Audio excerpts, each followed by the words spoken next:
अस्सलाम वालेकुम रहमतुल्लाह।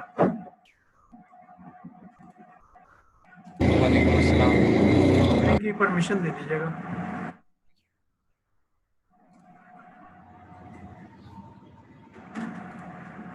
Okay, thank you very much. Okay sir, should we start? Yes, of course.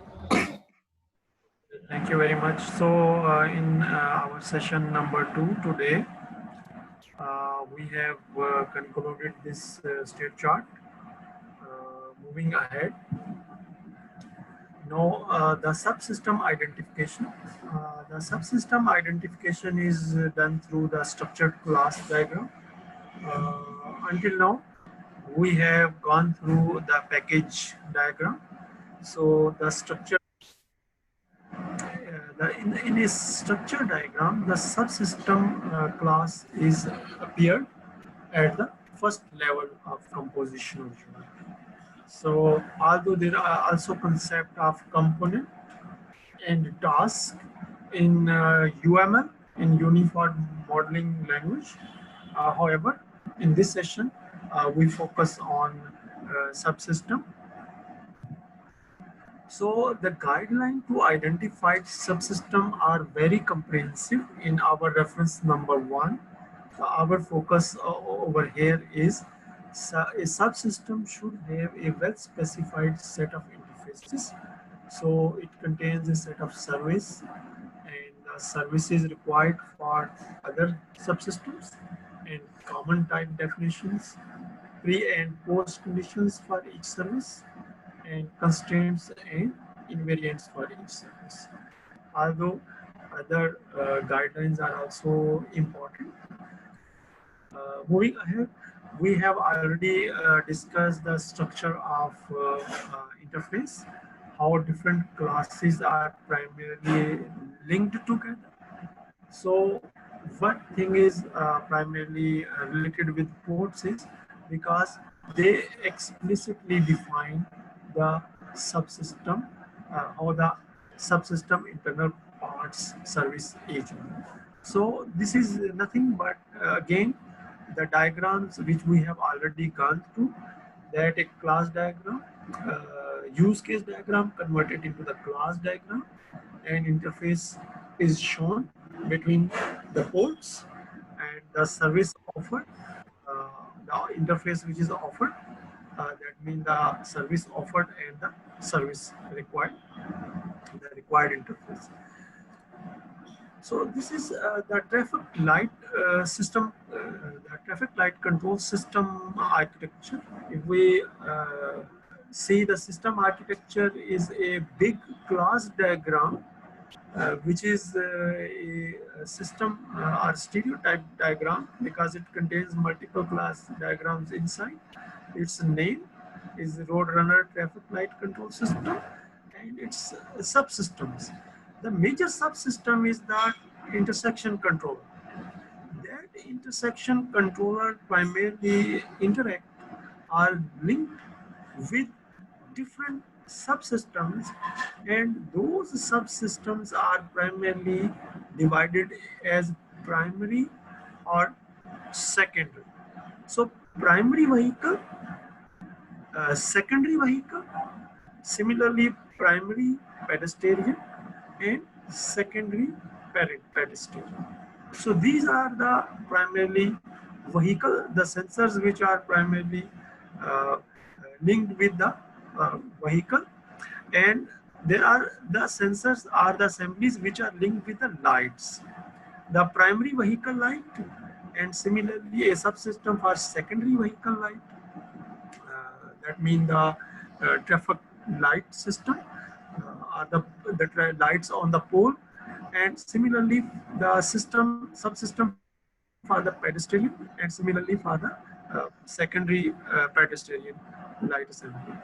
And the two other systems which are primarily related with the configuration, the front panel display, and the transponder, that means the information communication.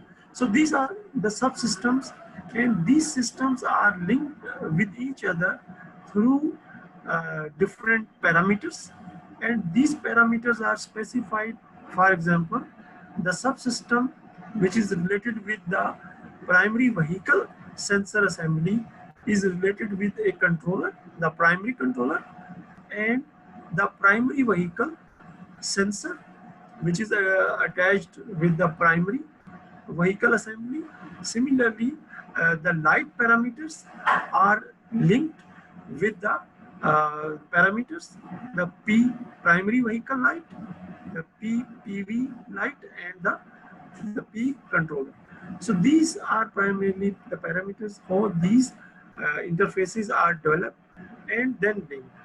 One thing which should we recognize here, that all the classes only have the class names in the subsystems.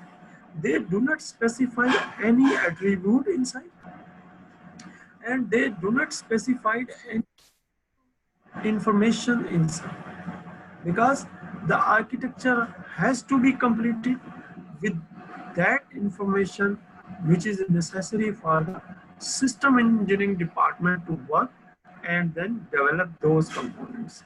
So this information should also be present inside the architecture.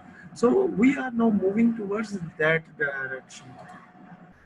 Now, this diagram similarly can be converted or shown in the class diagram as well, in which the major class or the central class is the intersection controller, and we have a front panel display, transponder assembly, and the light pedestrian, and the sensor assembly, which is also for the vehicle and for the pedestrian. So this is a class diagram in which is generated from the architect. It is another view of the architecture. So when we going towards the UAV system, in a UAV system we have identified there are subsystems, and those subsystems are primarily part of the Coyote UAV. So the Coyote UAV system in this diagram is shown along with the subsystems. One subsystem is primarily the planning subsystem. Similarly, another system is the holding the missile assembly, and the radar assembly, the video assembly, and similarly the infrared assembly. So this, because this is a larger system, the architecture has multiple, primarily the documents. So multiple subsystems. If we can represent the whole architecture in one diagram, it is very difficult to fit into one page or into one slide. So different abbreviations used in this diagram are shown on the left side. As we can see, we take one case, we can see with the planning subsystem, this Coyote subsystem primarily linked through two interfaces. One interface is primarily with the speed, primarily the high speed, and another is with the low speed. So it is primarily providing, not only offering the interface, but it also requires any interface. So it is a bidirectional type port, which is linked to another bidirectional type port through a kind of service. So similarly, the different ports are declared according to the documentation or the primarily information which is present in the reference number 1, because this example is taken from the reference number 1. So similarly, other subsystems are linked through ports and through interfaces accordingly. So this is the assembly, as we can see from the note, because the class diagram also contain a note. This is a planning subsystem architecture, and in a planning system architecture, the main system is primarily the ground control station, which is written here is the manned control station, and it also has two classes inside, and these classes are then linked to other parts of the system, which are also shown in the form of class diagrams. So now we are moving towards the last part of the session, in which we have primarily to understand how the operational contracts are mapped into the subsystem architecture. So it means we are primarily talking about the requirements, and we are talking about the services and how the interfaces are primarily formed. One thing is the definition of the operational contract. Primarily, the operational contracts are used to specify interfaces on ports between elements. So this is the primarily the definition of the operational contract. It is primarily a set of services. So this is the again the use case diagram, which was our first example of the use case diagram, and in this case we take the responsive cycle mode. Primarily this use case we take our focus. So in this case, in this mode, the system sensors and responds to vehicles and pedestrian by setting lights appropriately. So the system sensors primarily the system responds in a way that it detects the vehicles and pedestrians, and then sets the lights, traffic lights accordingly in this responsive cycle mode. So this mode is then the configuration, the simulation configuration is given on the left side. This is a bigger view of this node, which is given on this sequence diagram. Everything initiates from this responsive cycle mode, and different sequence are primarily occurred. Different operations occur throughout this diagram, because we have already gone through the IoT application, in which the different sequences, we trace different sequences and then map on the state diagram. So I'm not going into the detail, but this is a diagram which shows different events which occur when this mode become active. So this is a closer view of the same diagram, in which the responsive cycle mode, first of all, it primarily primary turn vehicle. It asks the red light to become on, and it then displays do not walk sign on the primary pedestrian. And similarly, different events occur, and the traffic lights become green, yellow, and then red. And similarly, some timings are also there. So in another scenario in which the pedestrian cross traffic, so in which a pedestrian cross traffic, a different sequence occur. So a different sequence occur if there is primarily only traffic is present and pedestrian is not present. But if a pedestrian is present, then a different event occurs, because the responsive cycle mode has to set the traffic lights accordingly. So different event occurs, in which first of all the traffics which are already inside the intersection, they are given to pass after some time. Then the traffic, the lights for the pedestrian become walk. So the pedestrian can then walk through the road, and then the normal operation will be resumed. So these are the different use cases which are then. So this is the central primarily sequence, in which a new sequence diagram is created, in which all the operations are the major operations are primarily end at a particular use case scenario. So in this way, a sequence is primarily a new sequence diagram is created, and based on these sequence diagram, we can develop, or we can go towards the next step, which is the development of the interfaces between the subsystem components. So in this case, the use case scenario, we can see the intersection controller issues a primary turn red light. So the primary vehicle light assembly act accordingly. That means according to the instruction of the instruction controller, it set the red light, and then it informs primarily that it record primarily on the use case line that this event has occurred.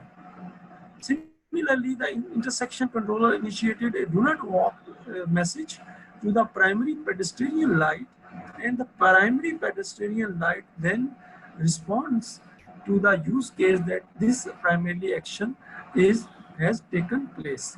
So every message from the use case lifeline, that means this line, to an actor creates a corresponding message from some element in the nested sequence diagram to the system border.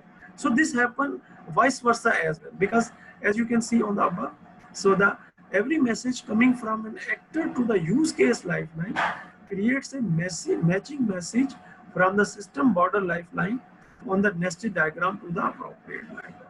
So once these diagrams are available, we can use these diagrams to primarily map those operational contexts to the architecture diagram. So the final diagram then contains, if you can see now, the parameters are now very visible. The parameters are now visible inside the class diagram, as well as the functions are also visible. So this happens to all the class diagram wherever this is applicable. So the event car arrive, primarily the function is appear here as well. Similarly, the event, because it has to primarily report to the controller, and similarly the controller has to primarily in a mode, if it is a primarily the responsive mode, then it has to primarily send this information to the traffic light accordingly. So by this way, as you can see now, this specification is complete for most of the subsystems, and this information now can be communicated to the engineering department for to start their process of completing the project and system at their end.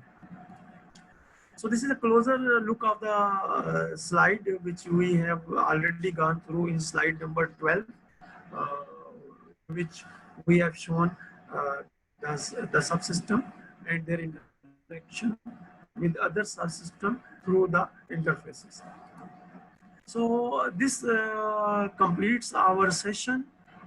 We have in this session, in this diagram, only review the subsystem in this harmony architecture, which is a standard architecture followed by many organizations to primarily develop architecture and then deployment implementations. So the next is we can go to the component level and we can explore other views as well. For example, dependability view, in which the safety security primarily parts are there. So the summary of this session is project is primarily in a more technical term is a system which often decomposed into set of subsystems, and model organization is very important. The decision is based on large model versus separate models.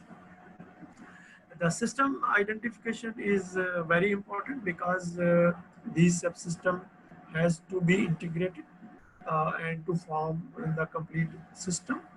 And we learn how we can use the sequence diagram and the use case lifeline to primarily map the operational contracts to the subsystem. So in a very brief manner, in this session, CPD session, we have gone through 3 examples. which I think I have not gone into the sufficient detail, but just an overview of those applications. I'm sure if someone is interested, can go to the references. Uh, the first reference is a book, whereas the second reference is a paper, a recent paper. With this, I am thankful to the participants, especially to the organizer, Engineer Adil Khan sir from Ahmedabad University, uh, Mr. Faisal Siddiqui and his colleagues from IoT Center Karachi, also Pakistan Engineering Council, to primarily enable me, invite me for this session. So at the end, I am again thankful, and questions are welcome. Thank you very much, Dr. Tariq Javed. I'm really glad about your precious time, information, and knowledge with us. Now it's time for question answer session. If you have any question with Dr. Tariq Javed, please feel free to ask your curious questions. He will reply to you. If you have question, you can hand raise.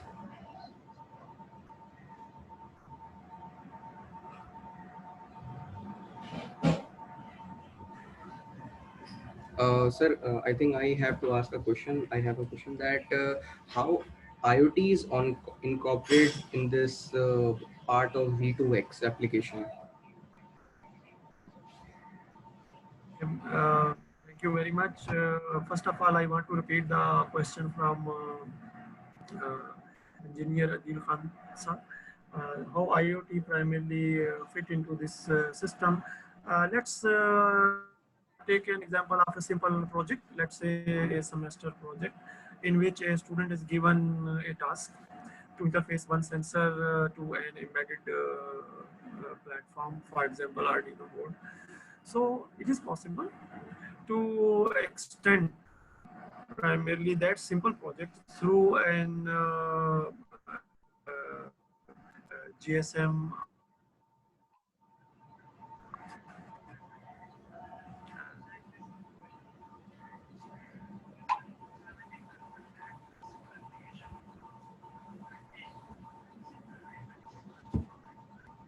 another example in which our biomedical engineering department is working on.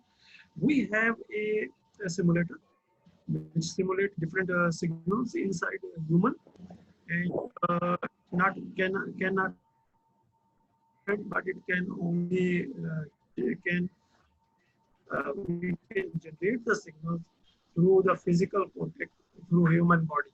So we are in that particular device, which is in the biomedical instrumentation lab. We are developing a module to send this information to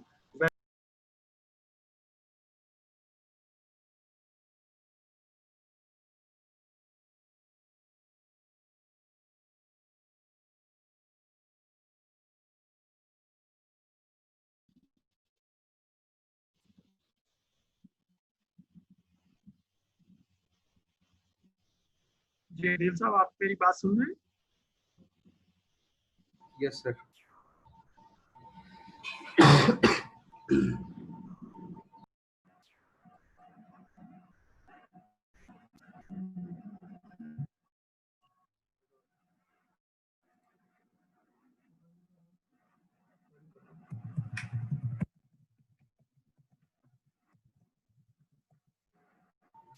Sir, I think there is a problem from my side in the network.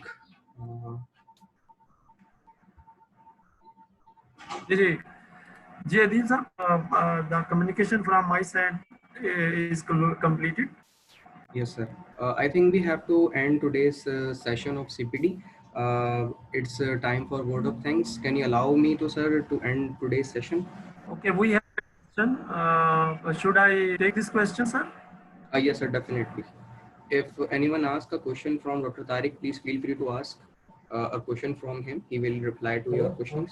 A person has asked a question that, sir, where are your views on the security breach in V2X systems? Zen asked this question. But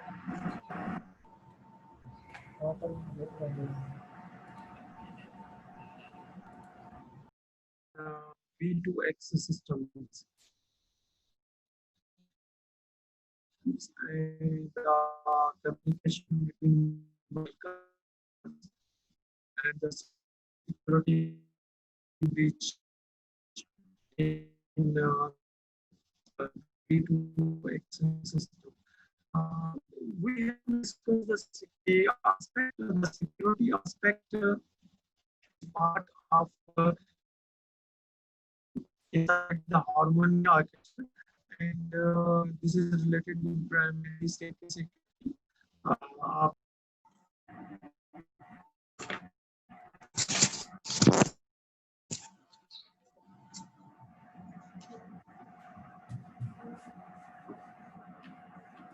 Ji, over to you, Dilsa. Yes, sir. I think no one is asking any other question. I think we have to end today's session. Yeah, this, Yes, sir. I think no one is asking any other question. I think we have to end today's session. Yes, sir. Thank you very much, Engineer Dr. Tariq Javed, Chairman and Associate Professor, Biomedical Engineering Department, PEST.